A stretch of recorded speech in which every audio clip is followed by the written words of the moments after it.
आज जरा बरं वाटतंय. श्रोत्यामध्ये नुसते बघे लोक पुष्कळ असतात. त्यांना काय मागचं काय चाललंय, पुढे काय चाललंय, कोण काय सांगतंय, हो काय चाललंय हे, अशापैकी त्या दिवाळीच्या घोटाळ्यात अशी पुष्कळ लोक येतात. तेव्हा काय सांगावं हा मोठा प्रश्न असतो. असं आहे बघा, अभ्यासानं सभेत आल्याबरोबर सभेचं सेन्स काय लक्षात येतं चट दिवशी. तेव्हा आज बरं वाटतंय, एकदम हलकं वाटतंय. आपलं काय विषय चाललेला आहे. पुन्हा पुन्हा सांगतो, भगवंताचं प्रेम पाहिजे. का पाहिजे आहे? जीवनात तळमळ आहे, सुख नाही त्याशिवाय. सगळं मिळालं. तुमच्यापैकी 90% लोक मला असं सांगतात की आमच्या कल्पनेच्या बाहेर झालेलं आहे. अरे कुठे खेड्यात जन्मलेला, कुठेतरी काही धड शिक्षण नाही, काही नाही, मुंबईत येतो काय आणि काय परिस्थिती सुधारते मला सांगा. सगळंच विपरीत, म्हणजे सगळं माहिती बरं का. नाही, काही लोक तर असं भेटतात, अहो काय महाराजांनी कृपा केली म्हणाले, पदोपदी म्हणले अनुभव येतो. हे सगळं होऊन सुद्धा मनाची शांती का नाही? महाभ्रम आहे का? ते मला मदत करतात हा भ्रम आहे का? काय याचं उत्तर काय तुम्ही द्याल? जर तुमची परिस्थिती, तुमचं सगळं जीवन हे त्यांच्यामुळे आहे असं तुम्हाला खरं वाटत असेल तर तुमची काळजी का गेली नाही? तुमचं भय का गेलं नाही? तुम्हाला सुरक्षितपणा का वाटत नाही? म्हणजे कुठेतरी भेळघोडं पेट खात आहे. ते कसं आहे, निरूपण म्हणजे विवेक, स्वच्छ विचार.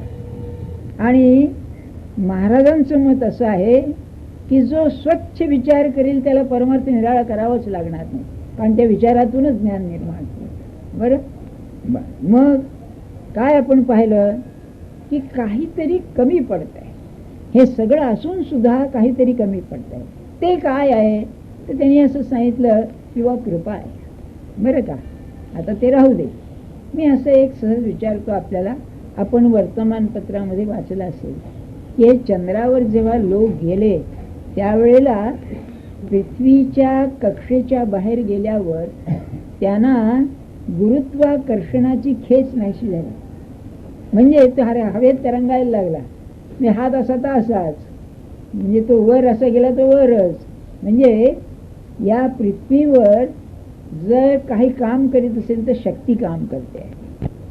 तुम्ही म्हणाला, होय काय मोठ्या गोष्टी कशाला सांगता? मला असं सांगा, आता दिवाळी 2 दिवस झाली, तुम्ही रेटून खाल्लं, पचलं नाही, म्हणजे काय कमी पडलं? पचन शक्ती कमी पडली, नाही का? बरं, या वयाला एखाद्या वेळेला ते डिपार्टमेंटच्या परीक्षेला बसावं लागतं ना. अभ्यास केला, पुष्कळ वाचलं आणि आठवलं नाही, अरे स्मरणशक्ती कमी पडली.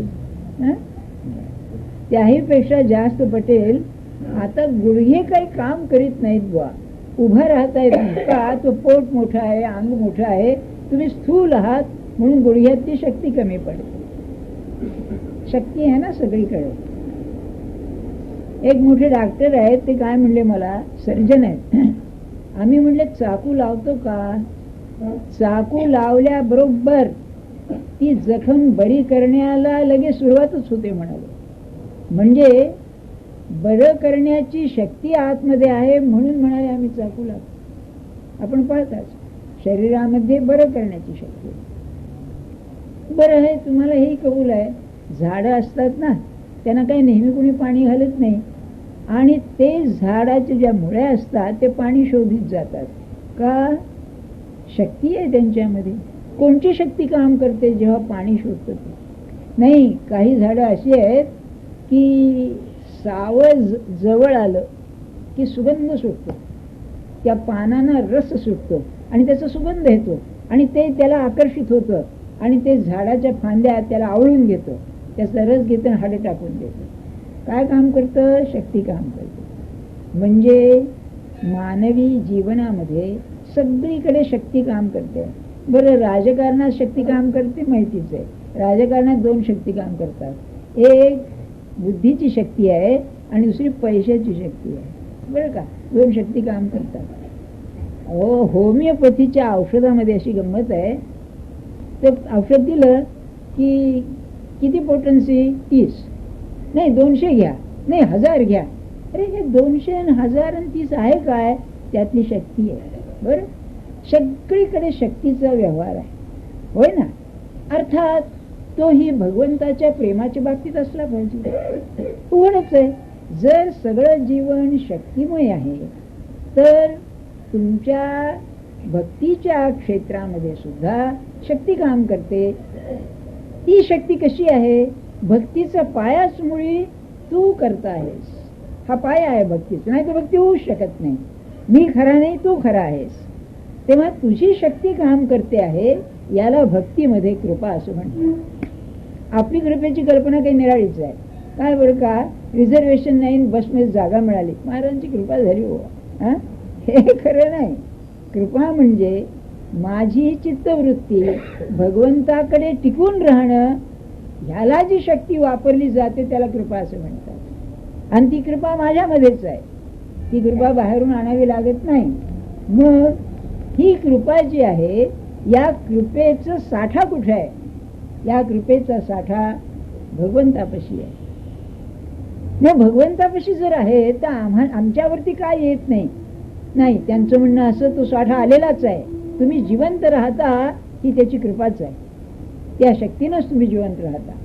आणि हे समजणं याचं नाव परमार्थ आहे. माझं उठणं, बसणं, जागं होणं, जगणं, सगळं जे चाललेलं आहे ते त्याच्या शक्तीनं चालतं, याला कृपा नाव असते, दुसरं काही नाही. म्हणून आपली कृपेची जी कल्पना आहे ती आपण बदलली पाहिजे, की माझं जे जे घडतंय जीवनामध्ये ते सगळं त्या शक्तीनं घडतंय, त्याला भक्तीमध्ये कृपा असं नाव आहे. बरं का? नाही तर नाही, आपकी कृपा होणार आहे. मूर्खा, तुझी कृपा आहे, तू स्वतःवर कृपा कर. तुझी काय कृपा पाहिजे आहे? माझ्यावरतीच माझी कृपा नाही आहे. आणि ती काय आहे की त्याची शक्ती काम करते आहे ही जाणीव ठेवणं, याचं नाव माझ्यावरती कृपा नाही. लक्षात आलं ना? आता जर त्याच्यापाशी साठा आहे आणि तो कसा आहे, तो तर दिसत नाही, तो आमच्या कल्पनेच्या पलीकडे आहे, तो सर्वव्यापी आहे. अरे त्याच्या कृपेचा आम्हाला संबंध यायचा कसा? तेव्हा आज सांगतायत आजच्या सूत्रामध्ये, तस्मिन सज्जने भेदाभावा. तर म्हणाले तो आहे, त्याच्यामध्ये जे मीपणाने गेले असे जे सत्पुरुष असतात ते त्याच्याशी अभेद असतात. म्हणून जी शक्ती भगवंताची ती शक्ती सत्पुरुषाची. आम्हाला भगवंताला शरण जाता येत नाही. आपण एक ध्यानात ठेवा, कृपा ही संकल्पना नाहीये, हा भाव आहे, फिलिंग. कृपा ही वाटायची असते, कृपा ही कल्पना करायची नसते. जसं शरण जाणं हे काही साधायचं नसतं, हे वाटायचं असतं. आता काय सांगावं बुवा, वाटणं आणि समजणं सांगतो आपल्याला. बरं का, मी तुम्हाला शिवी दिली, बरं का, ते काय होतं कोणास ठाऊक. काही लोक निरूपण, आजचं निरूपण माझ्याकरताच होतं. बरोबर म्हटलं, चांगलंच आहे नाही का, मी अंतर्ज्ञानीच आहे असं म्हणायला हरकत नाही, की तुलाच पाहून बोलतोय म्हणून. काय चमत्कार आहे बघा. बरं का, विषय जसा येईल तसं मी सांगतो. माझं तुमच्याशी देणं नाही ना घेणं नाही, नाही का. पण बघा गंमत कशी आहे. म्हणजे काय होतं, तुम्हालाही समजतं, मी काय बोलतो हे तुम्हालाही समजतं, कळतं, पण तुम्हाला वाटत नाही, त्याला वाटतं. मी तुम्हाला एक शिवी दिली, शिवीचा अर्थ कळला, पण वाईट वाटतं ते कळण्याच्याही निराळ आहे, कळण्याहून निराळ आहे. I understand and I feel, इंग्लिशमध्ये म्हणायचे, मला समजतं, कळतं, पण मला फिलिंग येत नाही. तसं शरण जाणं हे कळणं नाहीये, हे वाटणं आहे. तसेच कृपा सुद्धा कळणं नाहीये, कृपा वाटली पाहिजे. महाराज म्हणायचे, तुम्ही झोपेतून जागे होता सकाळी, ही त्याची कृपा आहे. हे आम्हाला कळलंच नाही त्यावेळेला, म्हणजे समजले, वाटलंही नाही कळलंही नाही. अरे जागा होतो म्हणजे काय, झोप संपली की जागा होतो? नाही, म्हणायचे की झोप निजलास तर संपलं की. मग म्हणजे सत्पुरुषाजवळ जी कृपा असते ती कशा प्रकारची असते ते आज आपण पाहू. भगवंताशी अभेद आहे, भेदाभावात, भेद अभावात. बरं का, अभाव असल्यामुळे त्याला भगवंताशिवाय सद्वस्तू नाहीच. रियालिटी सद्वस्तू जर काही असेल तर परमात्मा, जगात दुसरं सत्य नाही. आणि गुरुला हाच नियम लागू आहे. पहा, तुम्ही गुरुला सद्गुरू असं म्हणता, जो सत आहे तोच गुरु होईल, नाही तर गुरु होऊ शकणार नाही. सद्गुरु या शब्दाचा जो अर्थ आहे ना, तो असा, जीवात्मया परमात्मयाशी ऐक्य करी, जो आपल्या जीवाला परमात्म्याशी जोडून देतो, ऐक्य करतो, तो सद्गुरू. आणि बाकीचे गुरु म्हणा फार देतो. आणि समर्थाने दासोबत म्हणले, ऐसे गुरु अडक्याचे 3 मिळाले तरी सांडावे. पैशाला 3 म्हणजे अगदी थोडे म्हणले ते, पण असे किती जरी मिळाले तरी गेले, त्यात नाही अर्थ. मग तो भगवंताशी तादात्म्य असतो. म्हणजे काय असतं तर त्याच्या देहामध्ये तो नसून परमात्माच प्रगट झालेला असतो. परमात्म्याच्या 3 शक्ती जबरदस्त आहेत. 4 शक्ती म्हणा, 3 का 4. पहिली शक्ती असेल तर दृश्यात दिसणारी, की त्याची प्रकृती आहे, बहिरंग शक्ती आहे, अंतरातली नाही, ही बाहेरची शक्ती. या जगामध्ये दृश्य विश्वामध्ये चालणारे जे सगळे व्यवहार आहेत हे त्याच्यामुळे. उदाहरणार्थ घ्या, अग्नीची दाहक शक्ती ही त्याचीच आहे. पाण्याची विरघळायला लावणारी शक्ती त्याचीच आहे. पृथ्वी धारण करते ही धारिणी शक्ती त्याचीच आहे. वारा सुकवतो त्याची शक्ती आहे. आकाश सगळ्यांना सामावून घेतं ही त्याची शक्ती आहे. पण ही प्रकृतीची शक्ती आहे, ही बाहेरची आहे, भगवंताचं हृदय नव्हे. भगवंताच्या हृदयात कोणती शक्ती आहे? ती आहे सच्चिदानंदात्मक आहे. म्हणजे काय हो, आपल्याकडे वेदांतामध्ये तटस्थ लक्षणं आणि स्वरूप लक्षणं म्हणून सांगितले. उदाहरण सांगतो आपल्याला. तुम्ही जे कपडे घालता रोज बदलतो ना आपण, ही तटस्थ लक्षणं, ऍक्सिडेंटल क्वालिटीज. आज हा कपडा घातला, उद्या तो कपडा घातला, यामुळे आपलं मूळचं स्वरूप आहे त्याला धक्का लागत नाही. पण आपली जी बुद्धी आहे ते आपलं स्वरूप लक्षण आहे. काय होतं तुम्हाला माहिती आहे? बुद्धी बिघडली म्हणजे ठाण्याला पोचवतात, माहिती आहे ना. म्हणजे माणसाची माणुसकी जी आहे ती त्याच्या बुद्धीत आहे, ते स्वरूप लक्षण आहे. तसं परमात्माचे हे जे दृश्यामध्ये दिसणाऱ्या शक्ती आहेत, ह्या त्याच्या खऱ्या शक्ती नव्हेत, या ऍक्सिडेंटल आहेत, या तटस्थ लक्षण आहेत. मग स्वरूप लक्षण काय आहे? सच्चिदानंद आहे. म्हणजे त्याच्याशिवाय तो वेगळा नाहीच. जसं बुद्धी गेली तर माणूस गेला, माणुसकी गेली. Man is a rational animal, हा बुद्धिशील प्राणी आहे. याची बुद्धी गेली तर माणसाला माणुसकी नाही. तसं भगवंताच्या ठिकाणी जर सच्चिदानंद पण नसेल तर तो नाही. कृपेचा विषय सांगतोय ना मी. तेव्हा हा जो सच्चिदानंदात्मक त्याचा स्वभाव आहे, स्वभाव आहे ना, हा कसा आहे? तो आहेच. तो आहे म्हणजे नाही नुसता आहे नाही, तो ज्ञानी आहे, चित्मय आहे, चितघन आहे, संपूर्ण ज्ञान त्याच्या ठिकाणी आहे आणि आनंदमय आहे. आनंद म्हणजे आल्हाद. समजा भयंकर उकडतंय आणि एक वाऱ्याची झुळूक आली, काय बरं वाटतं एकदम. किंवा अतिशय तहान लागली, तळमळ आणि चहाचा घोट मिळाला, आल्हाद होतो. हा आल्हाद, ह्या 3 गुण आहेत. तेव्हा जे सत्पुरुष असतात त्यांच्याशी, परमात्म्याशी ते तादात्म्य असतात. म्हणजे त्यांच्या ठिकाणी सच्चिदानंद पण असलं पाहिजे. म्हणजे काय आता सांगतो आपल्याला.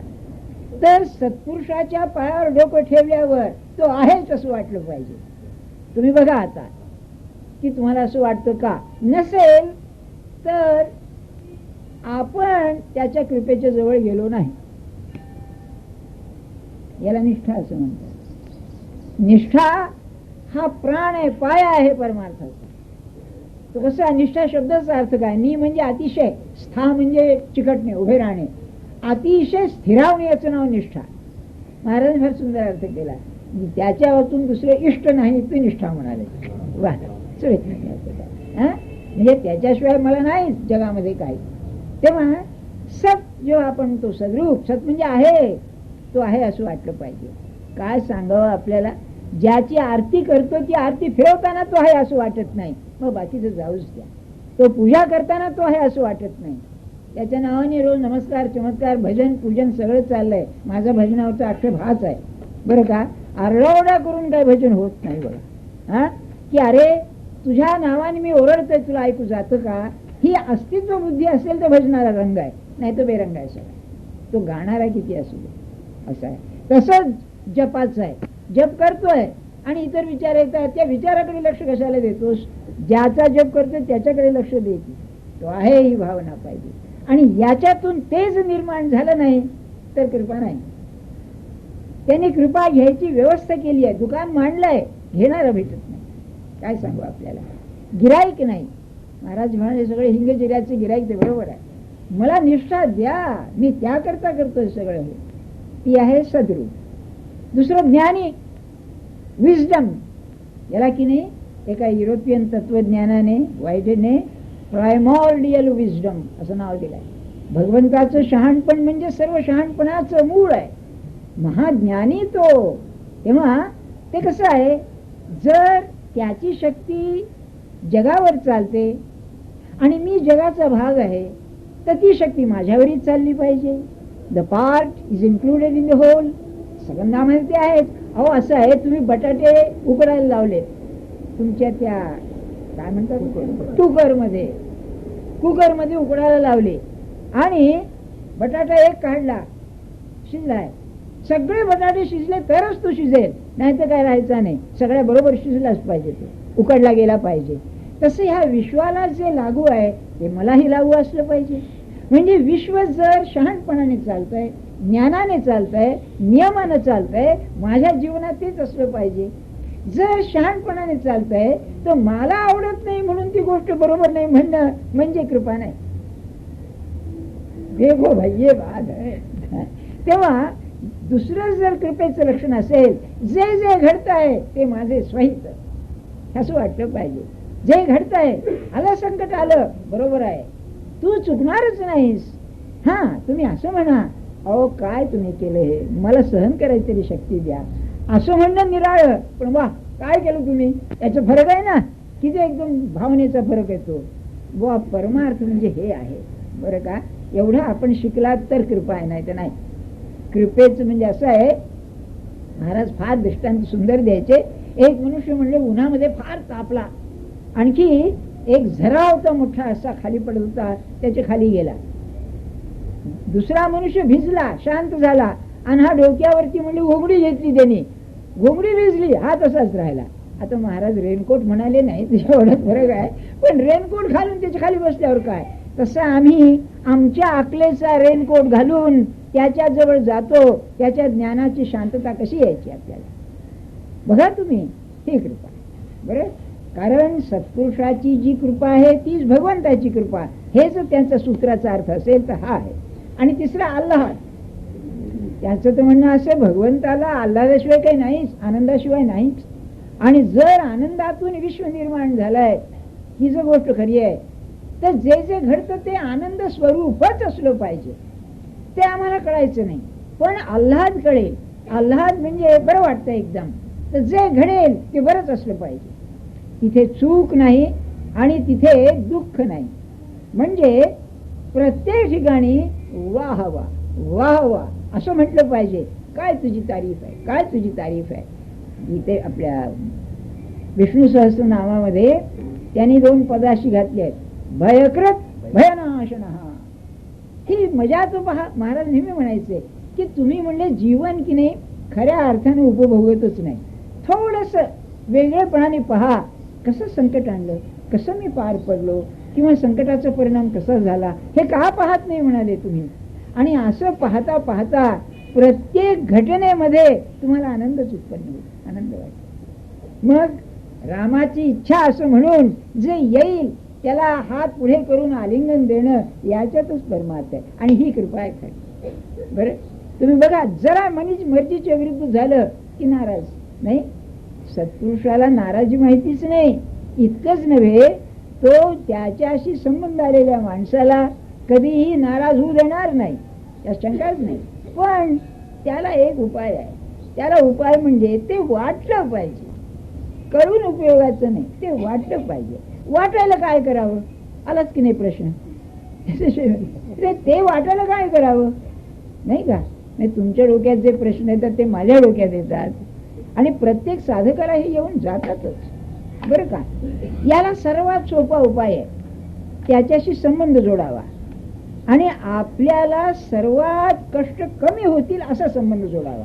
माझ्या म्हणण्याचा हेतू असा, मी ती 4 सांगितले, तुम्ही त्याची पत्नी म्हणून राहिलात ते खरंय, ते प्रेम असेल ना तर कष्ट नाही, पण आपलं प्रेम नाही, नावडती त्याला नावडती नाही, आपल्याला तो नावडताय, हे अशी लफडा येते, तेव्हा तिथे ते नाही जमायचं. बरं, सख्य म्हणावं, मित्रत्व फार कठीण आहे. मित्रत्व अरिस्टॉटलने उत्तम संबंध म्हणजे फ्रेंडशिप म्हटलेला आहे, आणि आपल्याला मी सांगितलं ना, मारुतीरायाचं महत्व असेल तर या दास्यातून सख्य निर्माण झालं, किंबहुना भगवंताला त्याच्याशिवाय चैन पडत नसे अशी अवस्था झाली. शंकाच नाही, ते नाही, ते फार कठीण आहे. मित्रत्व सोपं नाही आहे. बरं, त्याच्या दास्यत्व म्हणावं, तुम्हाला खरं सांगू, आपण दास्यत्व साहेबाचं करू, भगवंताचं दास्यत्व सोपं नाही, कठीणच आहे. कारण मालक तो आहे. मग मालक तो म्हणल्यानंतर मला बोललेलं त्याची रजा देत नाही, तुम्ही स्वस्त बसता इथे, काय बा तू असं कसं केलंस म्हणून शंका करतो, नाही, मग तू करशील तेच बरोबर आहे. ईश्वराचे जे मनोगत तेच आपुले उचित, समर्थांची उभी आहे, मला बरोबर आहे, इज राईट. उचित म्हणजे अप्रोप्रिएट असा अर्थ आहे, योग्य आहे. उचित अनुचित, बरं का? योग्य वेळी योग्य गोष्ट होणं याला उचित म्हणतात. तेव्हा अनुचित जर वाटलं तर असे कसं होईल सांगा, नाहीच होणार, म्हणून ते कठीण आहे. मग सगळ्यात सोपं तुम्हाला सांगतो, लहान मूल व्हावं. आता म्हाताऱ्या माणसांनी लहान मूल कसं व्हायचं?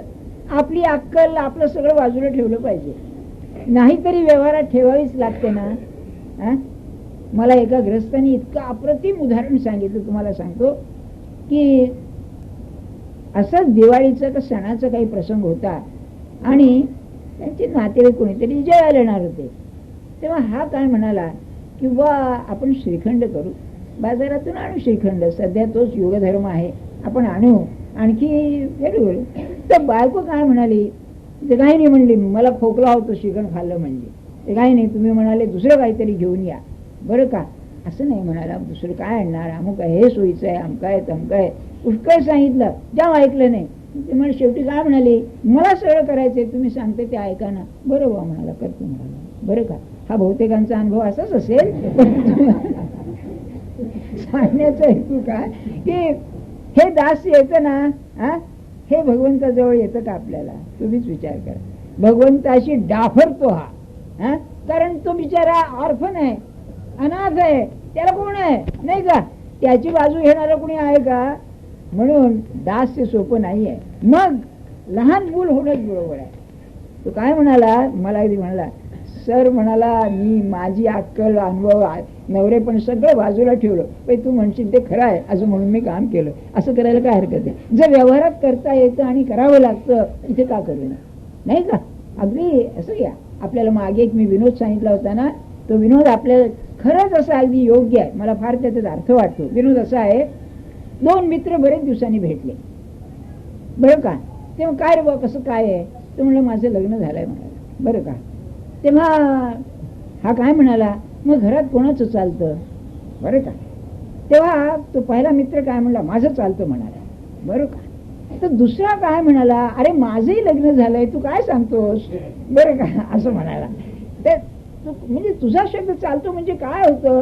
तेव्हा तो काय म्हणाला, काही नाही म्हणला. वादविवाद झाल्यानंतर शेवटी मी म्हणतो, तू म्हणतोस ते खरं आहे असं म्हणतो म्हणाला मी. हा शेवटचा शब्द. हा भगवंताकडे का नसावं? माझं ते म्हणणं आहे की हे सगळं आहे, मला अमकं पाहिजे, तमकं नको, यमू आहे, तेव्हा आहे, चांगलं आहे, वाईट आहे, पण नाही, शेवटी तू करशील ते. खऱ्या अर्थाने म्हणावं की नाही, तू करशील ते म्हणावं. हे जर मनुष्याने ठेवलं तर स्वाभाविकच त्याचा अहंकार, त्याची विद्या, त्याचं सगळं बाजूला जाईल, आणि मग लहानपण काय ते कळेल. ते लहानपण जर आलं ना तर काय सांगू आपल्याला. मला एक लहानशी गोष्ट आठवते, ते सांगून मी बस करतो की लोकमान्य याच्यातून सुटून आले, तुरुंगातून सुटून आले, त्यावेळेला 58 वर्षाचे होते. 6 वर्ष जगले, 64व्या वर्षी देह ठेवला त्याने. तेव्हा पहिल्यांदा सकाळी, रात्री 12ला आले, सकाळी चेहरा बिरा केला, आणखी स्नान बिन झालं आणि गणपतीच्या दर्शनाला निघाले. याच्या गणपतीच्या दर्शनाला निघाल्यानंतर त्यांचे हातपाय लटपटत होते, थकले होते, हातपाय लटपटत असत. म्हणून बरोबर त्यांचा हा होता, भाचा होता. तेव्हा तिथून ते म्हणाले आपण आता अण्णासाहेबांच्याकडे जाऊ, अण्णासाहेब पटवर्धनांच्याकडे. त्यांच्यापेक्षा ते वडील होते. तर तो काय म्हणाला, दादा तुम्ही थकलात, आपण आता घरी जाऊ. तेव्हा ते काय म्हणाले, अरे नाही, मला अरे तुरे म्हणणारा हा एकच पुरुष आता शिल्लक आहे, त्याचं दर्शन घेतलं पाहिजे. याच्यात जे लहानपण आहे ना ते दुसरं कशात नाही. आणि सद्गुरूजवळ ते असतं बघा, तुम्ही किती जरी वयाने वाढलात तरी तुम्ही त्यांना मूलच आहात. कारण तो संबंध विश्वाचा आदी झाल्यानंतर, ओ नमोजी आद्या, सगळ्याचा आदी असल्यानंतर त्याच्यापेक्षा वडील कोण होणार आहे. म्हणून लहान मूल व्हायला आपण शिका. बरं, ज्यांना मुलं आहेत ती मुलं कशी वागतात हे समजलं म्हणजे बरोबर कळेल.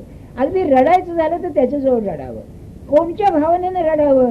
तुम्ही देत नाही मला माहिती आहे, तरी पण मी रडणार तुमच्याजवळ, काय हरकत करायला, नाही का. धपाटा खाल्ला तर खावा, पण रडावं.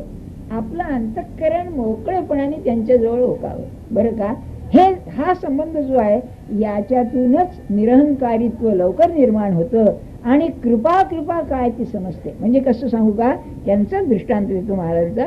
एक बाई स्वयंपाक करीत होती, लहान अवखळ मूल होतं म्हणाले, जिनाकडे सारखं जायचं. तेव्हा तिने पोळी भाजता भाजता पोर गेलेलं पाहिल्याबरोबर मागच्या मागे उचलून घेतलं त्याला. पुढे जिन्यावर पडण्याचं संकट काय होतं त्या पोराला कल्पनाही नाही.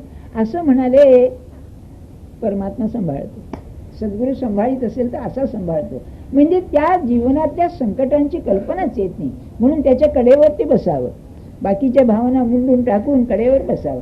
आणि मग तुकाराम म्हणाले तर आहे, तुका म्हणे नको पुसो वेळोवेळा, उपदेश वेगळा उरला नाही, जानकी जीवन स्मरण